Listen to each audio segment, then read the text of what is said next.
Pastaj, ekzistojnë disa pengesa që e vonojnë dorëzimin e zemrës ndaj Allahut. Si çdo rrugë që i ka pengesat e veta, edhe kjo çështje i ka pengesat e veta. Madje, çështja e dorëzimit të zemrës tek Allahu subhanahu wa taala i ka pengesat më të mëdha.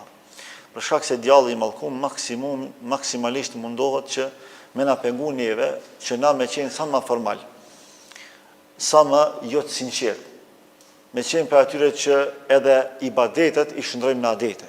Thjesht i kemi zakone dhe shprehi.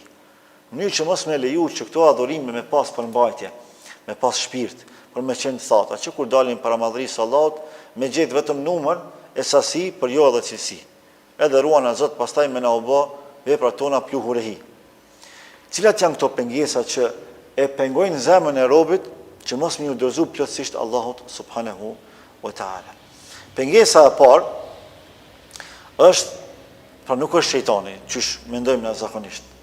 Është shumë e vërtetë që Allahu i Madhërisëm tregon në Kur'an se armiku më i përbetuar i njeriut është shejtani.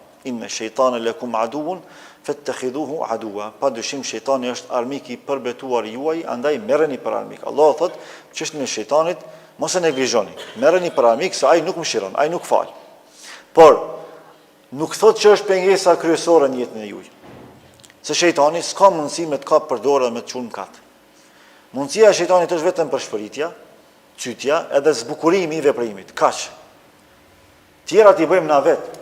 Prandaj pengesa kryesore nuk është shejtani, por pengesa kryesore edhe më e madhe e zemrës që nuk e lejon zemrën me u dorëzu Allahut subhanahu wa taala është mos përulja ndaj urdhrit të Allahut. Kur ty të vjen urdhri, e ti nuk i përulesh urdhrit të Zotit Madhërisëm. Këtë Allahu sqaron përmes asaj që kanë ngjarë mes Iblisit dhe mes Ademit alayhis salam. Kur ai urdhnoi Iblisin me i bë sejdë nderimi Ademit alayhis salam, pasi që i pa gjitha mirësitë të Allahut dhe e pa madhështinë e njeriu si krijesë. Kur Allah e krijoi, fillimisht fizikun e tij, trupin e tij, e pastaj kur i dha dhe shpirtin. Ai nuk e pranoi urdhrin e Allahut, përkundrazi e kundërshtoi kategorikisht Allahun. Allahu e pyeti një pyetje, edhe i tha: "Qala ma mana'aka alla tasjuda idh amartuk." Çka të pengoi ty o Iblis që si bane sejdë kur unë ty të urdhnova? Dhe nuk i tha çka s'dite, as nuk i tha çka nuk dëgjove, se Iblisi edhe ka ditë, edhe ka dëgju mirë. Por i tha çka të pengoi ty?